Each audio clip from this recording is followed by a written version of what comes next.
and you're back in the room. The big interview began when Gary Neville and I met to talk about football, but instead started to discuss Richie Benaud, the iconic, witty, great Australian cricket commentator who sadly had just died before we met up. Now that we've got Phil on the big interview, the idea seemed logical to start with cricket again, but for a different reason. When Phil was young, he was so good that aged 12, 13, he was mixing it with world-class Australian batsmen, and he was facing steaming fast West Indian fast bowlers. To learn that he was extremely good is something. To learn that there was a definite choice to be made between going on to be a professional cricketer and a professional footballer, where he was a linchpin in the Alex Ferguson years at Manchester United and a leader at Everton. That was interesting. But to understand that he was captaining a group of men who went on to win the Ashes in 2005 signifies that Phil Neville gave up something very important indeed when he decided to focus on football and not cricket. It's an informative chat with him. I think it runs in the Neville family that they are clear, they are communicative, passionate, and I think they set an example, truthfully, as do their parents. And that comes out in this podcast. In talking to us, Phil was promoting Class of 92 out of our league. The book's out now. The story's extraordinary. Yeah, a group of rich men indulging in a dream. But what happens, what they put into it, what they learn, and the book tells this brilliantly, is for anybody who ever had a dream. That's why it's a must-read. It's a story brilliantly told by the two brothers, Phil and Gary, Nicky Butt, Ryan Giggs, Paul Scholes, and the author, Rob Draper. This is part one of the interview. I think you're going to love this.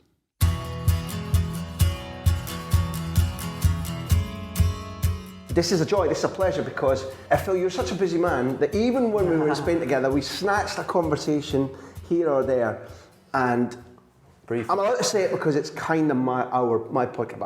I'm an admirer, and therefore, if you admire somebody, you want to suck the knowledge and the fun and even the piss taking, if you want to have a go, that's fine as well, out of somebody. So now that we're finally in God's own country, not Spain, overlooking the canal, with Old Trafford in the background, your hotel. Let's do the not obvious thing, and like we did with your brother, start with cricket, please. Yeah. Because nobody ever believes a Scots a cricket fan. My favourite sport. Well, I'm a massive cricket fan, and I know you were also very good at it. Yeah. But the book, Class of 92 out of our league, details some outstanding stories. Yeah. People know you could play. But just tell us a little bit, for those outside Lancashire, the north of England, where semi-professional leagues flourish and teach you. Just tell a little bit about your background growing up, the fact that your dad was a good cricket player too. Yeah. How did you and Gary get involved in it, and what exactly were they getting you involved in? In back, 30 years ago, you could play cricket in the summer, football in the winter. They didn't overlap. So my dad was watch Man United in the winter, play cricket in the summer. And when you say play cricket, he played Saturday, Sunday. We watched under 13s Sunday morning, under 18s, Monday, Wednesday, under 15s, Thursday. Practice nights was Tuesday, Thursday. So it was every night of the week. A real community club feel. It was a community club. My dad worked within the cricket club because it was volunteered along with his other job. My mum did the teas. Yeah. Teas is when obviously one side's back, 50 overs. After 50 overs, you have an half an hour break. My mum prepared the sandwiches because she worked as a caterer. So it was all hands on deck. My grandma and granddad, my cousin, my auntie and uncle were all involved in the cricket club. It was sort of like back in those days where there was no nightclubs, no fancy bars. You went to your Legion, you went to your social club, you went to your cricket club. And ours was Greenmount Cricket Club. And when people asked me about my success at football, cricket was the reason I was successful at football. Because at 8 years of age, I was playing with men. Cricket is a game where you've got to concentrate. Cricket's a game where you take a lot of hits. The fact that I was playing with men and practicing with men and mixing with men, so our cricket club had some of the best cricket professionals that you could wish for. Mark Taylor, probably the best Australian captain. Yeah. You know, alongside Alan Border, Jamie Siddons, who played for Victoria. We had Matthew Hayden, one of the biggest opening hitters of all time. One of the best who stayed at our house. Franklin Stevenson, great West Indian all-rounder. Yeah. Played for Nottinghamshire, scored 1,000 runs and 100 wickets for Nottinghamshire. So these were great cricketers in our league. In the Lancashire leagues, we had all the top Australians. You're talking Jeff Lawson, Marsh came at one stage. Shane Warne came over. The Australians came to England, the Wall brothers. The Wall brothers played for Edgerton in our league. Australians, particularly at cricket, have an unbelievable mentality. They're not scared. You know, if they see a bull in front of them, they attack that bull straight away and they take on a challenge. And that attitude, I was brought up with that attitude. You know, Mark Taylor, Matthew Hayden was... You know, it was one day we played a cricket match at Bradshaw. It was raining. They'd batted for ages. We got into bat. There was only 15 overs left. We needed 200, and we came in. It was like, nah, game over. And he said, "We're going to win this." He went out there, first ball 6, second ball 4, and it was that attitude of anything's possible. And I ended up opening the batting with him. Mark Taylor and his wife Judy and the family still lifelong friends. And you're talking about someone that was a great opening batter. You know, not Matthew Hayden, who would go in there, he would concentrate for long hours, he would fight, you know what I mean? And these were lessons that I learned from professional players, you know what I mean? See, my mind's already just literally exploding with questions, because before we get to the Australian element, in which I'm totally interested, let's clear up something that maybe everybody who's experienced the semi-pro leagues that you're talking about know, but the rest of the world doesn't. If you were in there batting, you or Gary at 11, 12, which is a nonsensical age, 13, 14. Yeah. The guys whose semi-professional living that is, the locals, not the hired guns, they're bowling at you to take your wicket. They don't care if it's whizzing by your head or not. No. There ain't no quarter given, am I right? It's 100%, and they want you out just as much as anyone else. They don't come off a short run. They don't bowl slower just because it's a young lad. They actually bowl quicker because they don't want to be embarrassed. And the fact is that half the time you're probably batting down at number 9, half the time you don't get a ball, half the time you're fielding down at third man, long leg, and doing the drinks. When it's time for drinks, when somebody scores a 50, you go around with a hat to collect money for the drinks after the game. These were experiences that I found invaluable. I played against Otis Gibson when I was, it says in the book 14, it was actually 11 or 12, and literally was coming off his full run. After 2 or 3 balls, he came in and just dollared it up. And then when, you know, he couldn't get me out, full run, bouncing. And you're talking about no helmet, you know what I mean? You're talking about proper test, proper challenge, you know what I mean? You have to have your eye in, you've got to be, you're going to when to duck, when to move. You're also in there to play the ball when you can. You've got to be able to play cricket. You've got to be able to survive. Yeah. And that is sometimes surviving by hook or crook. That's getting out of the way, putting your pad in the way, ducking. Verbals, coping with sledging. You know, people say, about 5 years ago, they said, oh, sledging's unbelievable. Well, come play in the Bolton League when you're 11-year-old and they're saying, oh, this little whippersnapper's in. Oh, Did they use the word whippersnapper? Probably not. Yeah, that was what I was. I was always the whippersnapper, you know what I mean? And fantastic education. And if you think about it, then when you'd go down and play, say, Lancashire under-11s, it was like playing with a tennis ball because it was so easy. Because you was playing Otis Gibson on the Saturday, Sunday, playing with under-11s. It was like a stroll in the park. Let me ask something, because you and I have been mired in different questions about sporting cultures, because you've always yearned to go. We'll come to Spain in a minute. You've gone there. You've learned a lot. You're very passionate in analysing what you saw there and what's maybe gone wrong with our football identity here. Let's talk about the Australian sporting identity, because it probably wasn't simply the cricket that gave you the armoury to become a successful professional footballer. It was that Australian sporting mentality. One of the things, again, we've both learned is that the great football coaches that we look at and admire now, let's take Guardiola for a moment. They're magpies, jackdaws. They steal from other parts of sport all the time.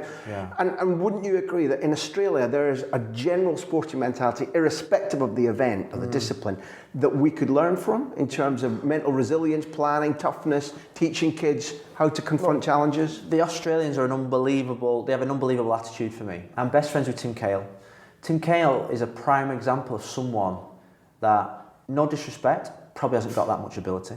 No disrespect. Is he good on the floor? Is he good technically? No, but I tell you what, he's determined, he's driven, he's got ambition, he fights, he's got the core values. You know, the best coaches in life, I always think, are your parents. They're the best coaches in your life, and they instill the foundations in your life. I think Australians have got the foundations that my parents had. You know, the hard work, the attitude, the discipline, the characters, the professionalism, the will to win, the will to succeed. Sacrifice. All those powerful words that you see on dressing rooms nowadays that I think are a lot of rubbish. You try and manufacture discipline and all that rubbish. No, that's ingrained in your stomach. That's ingrained in your stomach. And Australians have it ingrained in their culture. Not just in one or two people, in their culture. It's everywhere around you. If your parents aren't sporting, but you are, your neighbour, your brother, the guy in the shop, everybody will be on you about victory. I always say don't want to sound disrespectful, but kick your granny to get that goal, kick your granny to win a game. You know, they have that, I'm going to win, and it's win at all costs. You know what I mean? And it's not by cheating, it's just win. And the likes of Pep and Jose and Klopp, Allegri at Juventus, you know, these have that feeling. Doesn't matter what front of house face you see, or the jokes, or the style, or the elegance. No. In behind, it's win at any cost other than cheating. Win. I mean, you see Jose this year. What's he done at Man United? I've seen so far. Forget what's gone on the field. One, he's brought winners into the football club. Yep. Ibrahimovic wants to win, not only on the field, he wants to win in training, he wants to win off the pitch, he wants to be the best. Man United are one of the best they need to win. Jose now speaks like a winner. He looks like a winner. Mm-hmm. He speaks, we want to win. First day in the club, I want to win all 4 trophies. Okay. This club, you've got to dream the unexpected. The fans want to be excited. They want to win. Mm-hmm. Jose wants to win, and by talking like a champion, that spreads to the culture of the football club, and that's the biggest thing that he's changed so far.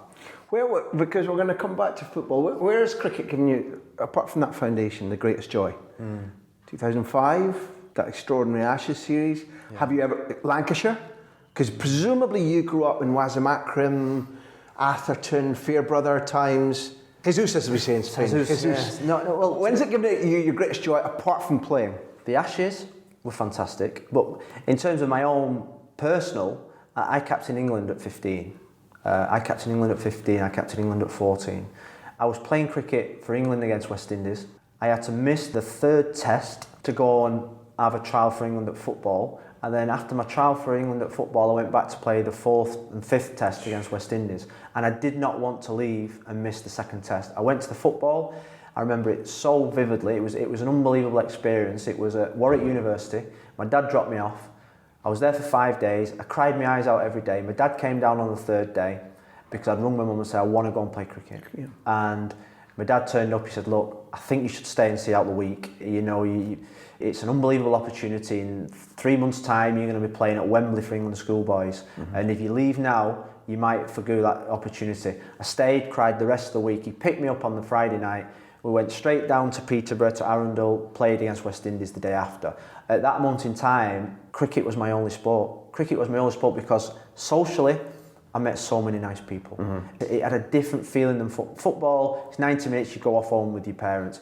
Cricket was... It's much more integration. Integration, no? It's 8 hours in the day. Yeah. It's family orientated. People, all my family was sitting around the edge. Afterwards, you'd stay overnight in a hotel. You'd be in Somerset. You'd be in Newcastle. You'd be in Darlington. I met so many great people. You learn your country as well, don't you? The beauty of the country, the different accents, the different attitudes around the country. That's something that I think... Because you would go into a professional career where no matter where you've stopped off, you've got no time in Istanbul or Rio or whatever. Education-wise, my parents had to go in and see the teachers because they were worried I was missing a lot of school. And my father, who was against me giving up cricket to have more school, my mum was, he needs an education. We said, look, he's getting an education by travelling throughout the country. He's meeting different people socially. He's living life experiences that will stand him in good stead. And to be fair to the geography teacher, I got an A in geography, purely and simply because I travelled the world and I knew countries, I knew capitals. I was the best at locating places, so it was an education as well. But socially, cricket gave me far more than football. The players were nicer. Mm-hmm. Do you know what I mean? You'd play cricket after game, forget. Football, there was hatred. And at the time, I preferred the cricket. What happened? You can't leave our audience hanging. What happened in the Ashes, in the junior Ashes? You go to Peterborough. What stage was the Test series at when you go down to Arundel? We were 1-0 up. They lost when I went away, and we ended up winning the Ashes series. West Indies weren't great. West Indies were no different than the senior West Indian team. Unbelievable ability, no technique. Went in there, tried to hit the first ball for 6. The fastest opening bowler would try and bounce you and knock your head off first ball. It was that type. Nobody wore a helmet, nobody wore a thigh guard. They were just fantastic, natural cricketers. But at that age, no direction, no teamwork, no field settings. You know what I mean? We were a lot more. We had a good team. We had Flintoff, Chilton, Solanke, who played for Warwickshire. We had Collingwood. Vikram Solanke, Paul Collingwood. Oh, God.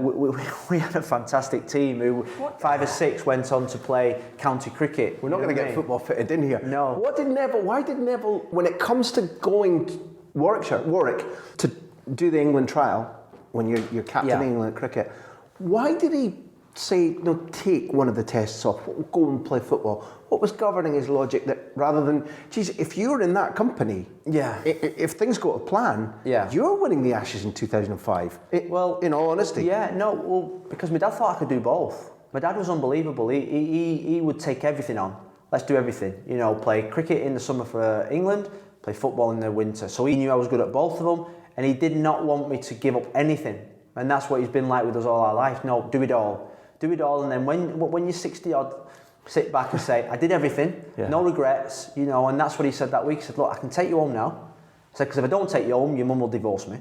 So he said, but I've been speaking to Gary, and he thinks you should stay. I said, yeah, he would. He's at home. He's at home having hot pot. Do you know what I mean? But, King of the castle. Yeah, he said, we think you should stay. It was one of those moments I never forget. I was sat in a dormitory in Warwick University, and I just cried my eyes out for 5 days. I actually played well at the football. I just wanted to be my mates playing cricket. Because I was an opening batter. That was my destiny. You said it when we were chatting there, my favourite sport. It's a hell of a statement.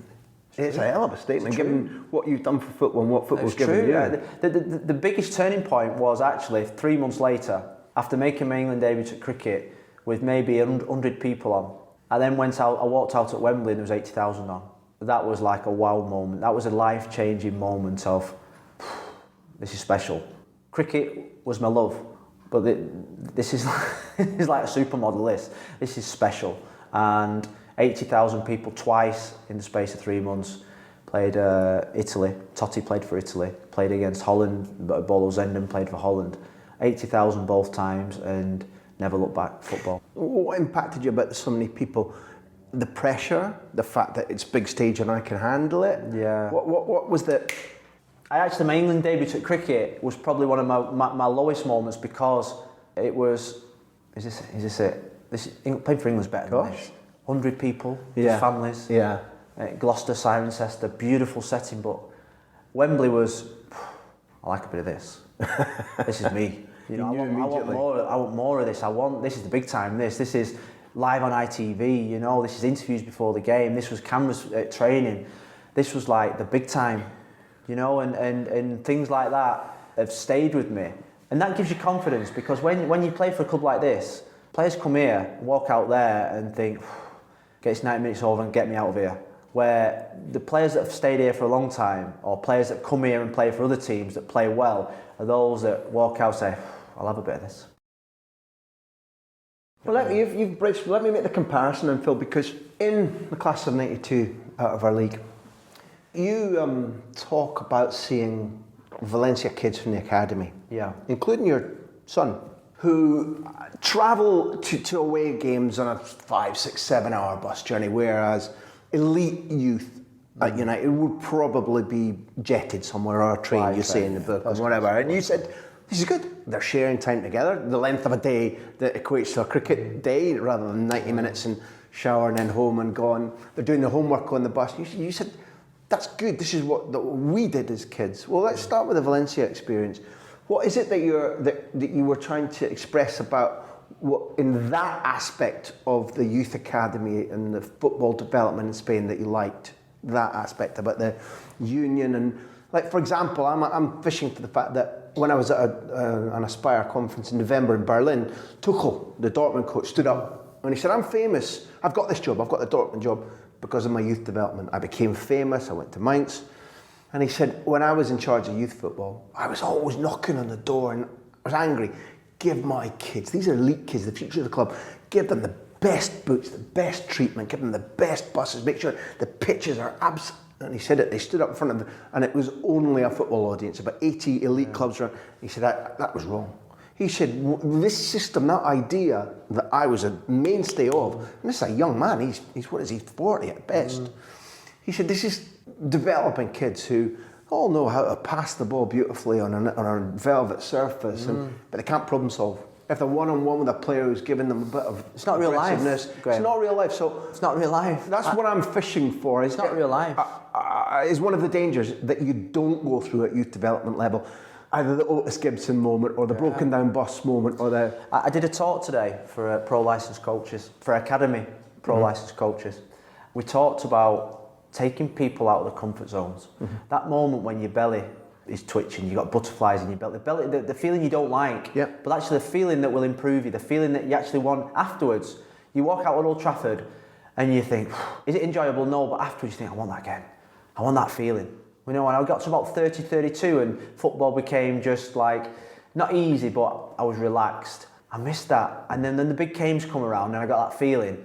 Oh, that feeling came back. I want that again. I want that again. I take the experience in Spain because it's real life. Travelling 6 hours down to Mojaca, going up from Bilbao, travel 13 hours from Bilbao all the way down to Almeria. My son was going, Dad, 6 hours on a bus, brilliant. Do you know what you'll do? You'll make friends for life, do your homework, revise your Spanish, watch a film, spirit on the bus, stop, go to the service station. Mummy and Daddy won't be there to buy you 20 euros, go and buy your bocadillo, go and buy your cafe latte, do what you want. Mummy and Daddy are not there with you. Go into the hotel, 6 in a bedroom. Daddy, I've got 6 in my dormitory. Fantastic. But we'll not sleep tonight, even better, because tomorrow you'll have to play tired, and that'll toughen you up. Yeah. And what that'll do, the night after, you'll always think, we don't feel good today, so tonight we'll go to bed early. You're learning, because that's what I did. I went to Lillishall for an England cricket, and me and all the cricketers, we were running around Lillishall at 14, 15 at night, and we were playing games and playing knock-a-door run, and the teachers didn't know what was going on, and the next day, we were all rubbish. We were all absolutely rubbish, and then the night after that, we all went to bed at 9 o'clock, because we learned that's the way not to prepare. But we learned it ourselves. We didn't have some EPPP telling us how to act, how to pass, No, you learn yourself sometimes. And that's when the big moments come, you don't look over to the side, look for somebody to solve the problem for you. You know how to solve the problem because we learnt over experiences in our childhood that meant when it came to the big moments of pressure, we could handle and solve those problems ourselves and not look over to the side and think, right, what do we do now? No, we just reacted and did it. Which is partly presumably why there was a day, there were many days, many years, decades when players from, whether it be England, Scotland, Ireland, or eventually from Argentina, whatever, who'd had nothing to begin with, whose lives were genuinely tough. They valued every experience, they were tough, they'd had to live through situations that neither you nor I nor Martin or most of the people listening to about it lived through. Now that's maybe going because society's changing. You see in Barcelona's team, Suarez knows both sides of the street. Knows exactly what Mascherano does too. If you look at world football now, and because there are not that many, you can actually pick out those ones that you think they're street footballers. Yeah. They've come up the hard way. They've actually done it. And I use the example at Everton of Seamus Coleman. Seamus Coleman played for Cove Ramblers in Ireland. Roy's team, Roy's old team. Yeah, I think it was Cove Ramblers. Check that out. But I think it was a team in Ireland, £60,000 bought. Didn't go through the academy system. Came in, scruffy tracksuit, not matching, no flashy trainers. Came in. He had hunger. He would run through that brick wall. And did he have the best ability at the start? No, but he had more determination. Now, probably one of the best fullbacks in the Premier League. Now captain in Republic of Ireland in the European Championships. He had the hunger. And Suarez has it. Street footballer. Sanchez at Arsenal. Alexis is quite 100%. Alexis champion. You can tell he runs and he plays in every game. He never gets injured. I say never gets injured. Yeah, I understand. He plays with injuries. You won't be living off saying, no, I don't fancy this thing. I've got a twinge. No, that's what you're talking about. He plays. He don't need 4 weeks off in the summer. He comes back after 3 weeks. John Terry lasted the old. Jamie Carragher had it. You see characters that. And I worked at Valencia, and more often than not, the Argentinians have it. In abundance. Almost always, because they've been street players, they've been street fighters, they've had to fight for everything. The Africans have a little bit of it as well, that come over. And the biggest challenge for me as a parent with my son is trying to install some of that into him, because I want to give my son more than what my dad gave me. My dad wanted to give me more than what his dad gave me. You always want better for your children, but you also, the core values, everything must be the same, and that's why I love that the Dortmund coach is exactly right. And I said the same to the academy guys this morning. You have to take your academy players totally out of their comfort zone, more than they've ever been done in their life, if you're going to produce, because they said, how do you produce characters nowadays? Well, if you don't take them out of the comfort zone, you're going to produce all the same types of characters. Take them out of the comfort zone. Make them go and play Prescott away on a Tuesday night on a friendly in the changing rooms, or Salford City. You know, we've had players from Blackburn come down to us. It's a culture shock. They don't like it. But I tell you what, there was one lad stayed with us for 1 month, and then he begged his coach at Blackburn, I want to stay for another month. Then he begged his coach, and his dad was behind him, you're staying, because this is better for you than playing under 21 football. It's Salford he's playing for. Salford played for Salford, Lewis Hardcastle. And I think now we've got a challenge to push our children out of their comfort zones. Then let me ask you what I hope is a difficult question, but one that you're almost uniquely able to give balance to. In a previous interview in this series, I'd phoned Tim Sherwood up to ask him about Damien Duff as a kid at Blackburn. And Tim said, unbelievable. Fantastic attitude. He was horrible to play against as a kid. We kicked lumps out of him in training, but marvellous. Got back up, did this again, all that kind of stuff. Sat down with Damien a day later in Dublin. For all that he's a nice, articulate, funny guy who we adore. That experience he talked about, and he went into detail about what happened to them. He said, you'd be put in prison now for what happened to us in football. And I remember reading, Gary's book was pretty firm about what went on to apprentices at United. Now, I'm sure that what we've been talking about isn't you saying, I'll vouch for all of that we went through, it should all be happening. Some of it probably shouldn't. No. But you went through things then, the group of you that are now the class of 92, and others who maybe failed or didn't fail.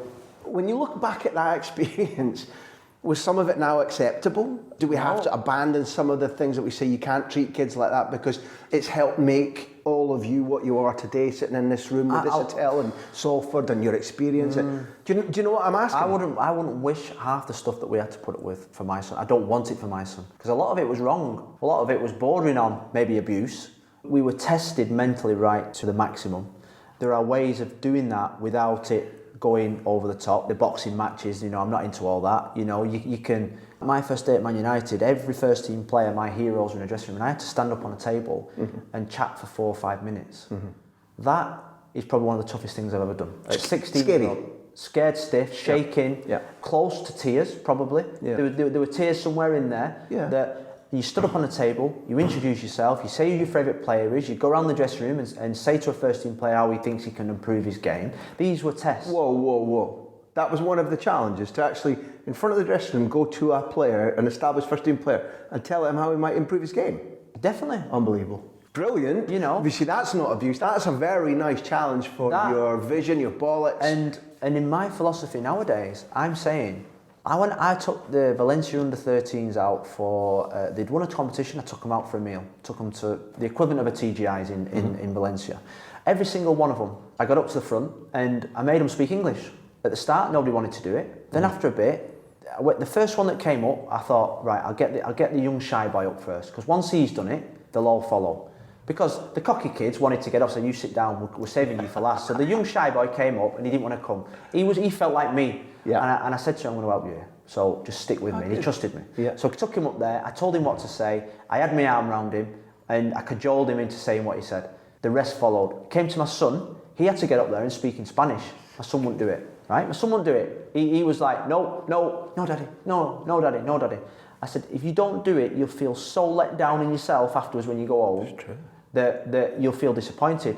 He got up there with another Spanish guy, because I'm not into bullying, because, you know, I got up with another Spanish boy. The Spanish boy interpreted for my son, who then spoke in Spanish. He got up there afterwards.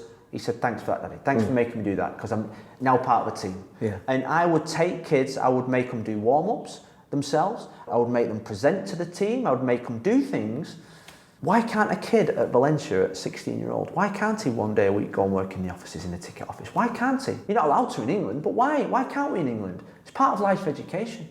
I played cricket. That was an education that helped me become a cricketer. It stops you being in a bubble, because you'll see a lot of kids now, particularly kids of talent, because there's a dearth of kids of real talent that if we get them now, in this country particularly, they've got an agent, they're going to be earning a lot of money very quickly, and if they do anything in their first year and a half, they're going to be earning even more money.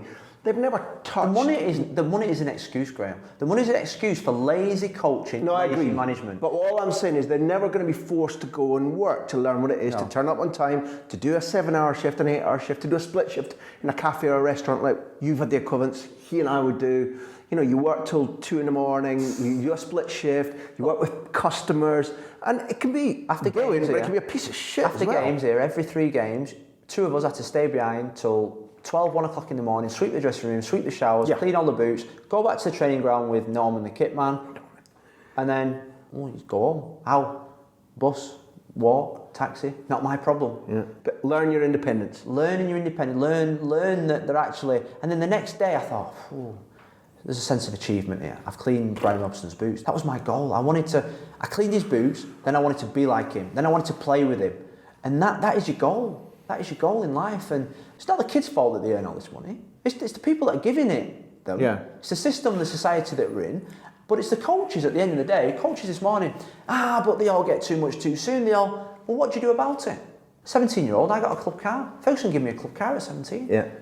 Didn't matter one bit, because the next day he still killed me every day in training. He still tested me. Do you know what I mean? And the difference is, you've already said it, your parents had already been your best sports coaches, life coaches. So if you're given a car at 17 or whatever, and everybody's allowed to be a bit chulo for a day. Even you guys, you can have a day of being chulo.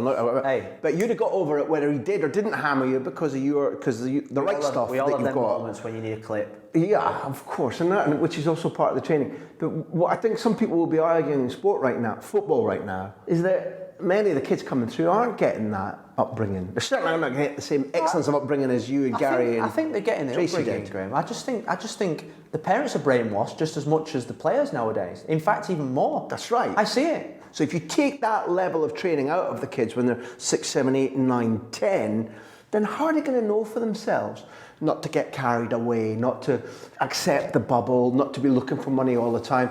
I see what you're saying. Graham, it's an excuse for the coach saying, they're rich, but they don't have the same core values. But in England, clubs have more contact now and time with the players sometimes than the parents do, because they're at the club longer. Yeah. So actually, the clubs have an obligation to actually. So they must adapt to what they're teaching, how well they're teaching, They must. what things they're playing teaching. a family. They're shaping a boy's life. I say the first thing I say, and my son absolutely hates it. When I went into high school, my dad took me in one day and he said to the head teacher, "Any problems from him, you've got my permission to give him a belt. And you know what? If he comes home and tells me, I'll give him a belt too." So every time I go to see Harvey's coach at Valencia or was at Man City, I say, run his balls off him, be harder on him than anyone else, kick him up the backside, and if he gives you any lip, you've got my permission to discipline him. And my son's looking at me saying, "Daddy, what are you saying all that for?" I said, "Because he's like your second father. I need to trust that man to do what I do at home." Yeah. And it always makes sure that my son has respect for the coach and that he does everything he's asked.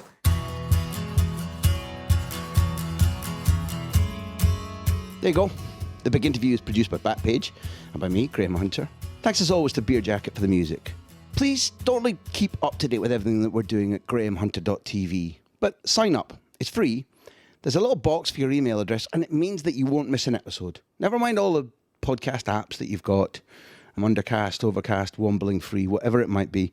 Sign up with us, and we send you the podcast every time it comes out, and we tell you about little pieces of news, and we allow you to get your questions to us for the guests as we announce them. There's a newsletter. It'll keep you informed with everything that the Big Interview is doing. We're on Facebook. Look for the Big Interview. We're at GH Podcast on Twitter and Instagram. Please keep in touch. Let us know what you think. We do this for you, not just for ourselves, although, damn it, we do enjoy it. Thanks for being there. Bye.